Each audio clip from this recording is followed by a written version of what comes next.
Now, we're going to switch a bit from a little preview of the mind to the heart. And we're going to talk about empathy first, and a bit about compassion. Empathy is seeing the world through the eyes of another. And this is how I learned what it was.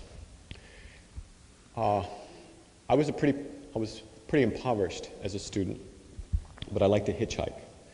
Considered myself something of an expert hitchhiker. I've hitchhiked across the United States a few times and across the Andes a couple of times. But I was outside of Denver.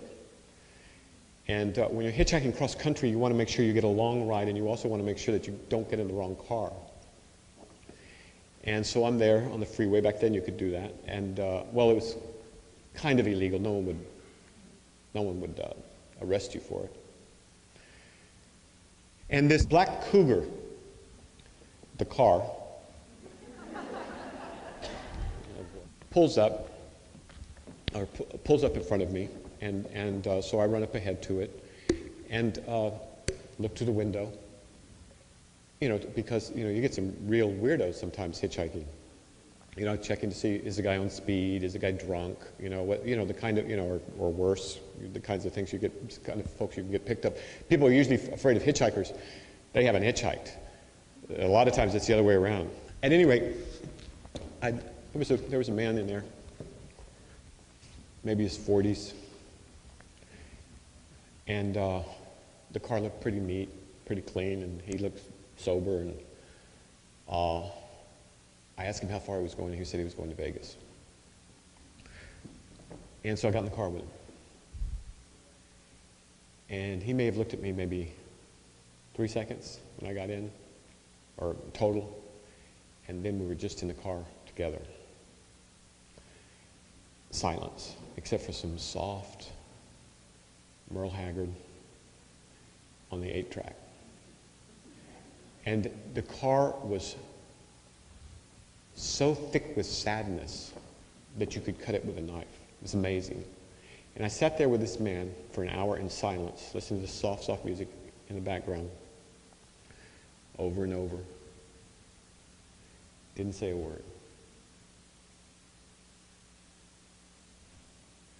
After about an hour, he said, without looking at me, he said,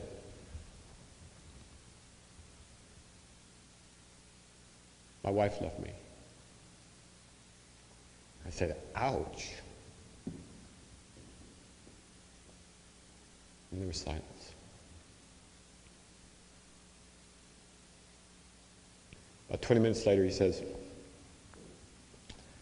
you ever loved a woman who didn't love you back?" And I said, "Yep. It hurts." In silence. Another 30 minutes or something like that.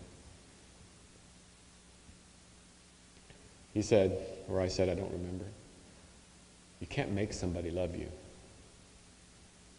And he said, or I said, "I can't remember." Nope, you can't make somebody love you.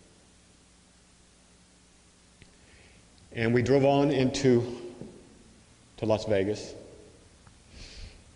It was at nighttime. The city was just shining with all these lights, etc. He drove me to the other side of town. It turned out that he was a potato farmer. Not only was he a potato farmer, he owned a potato franchise for McDonald's back then. So the guy was really, really well off, but he was really, really, really heartbroken. And he took me to the other side of Vegas to drop me off, rather than dropping me on this side, because it's much easier to get a ride on the other side. And he said, "Thank you," as I was getting out of the car. And I said, "Thank you. I mean, you're the one who gave me the ride." And he said, "Thank you for being there."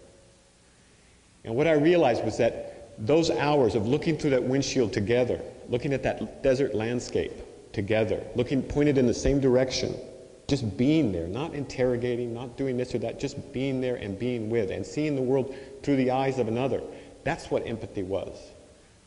And all of those years of training at Harvard and this and that, and all the books and this and that and so on and so forth, didn't teach me 1/10 of what this potato farmer taught me about what empathy really is. And so I'm very grateful to him to this day. Very, very grateful.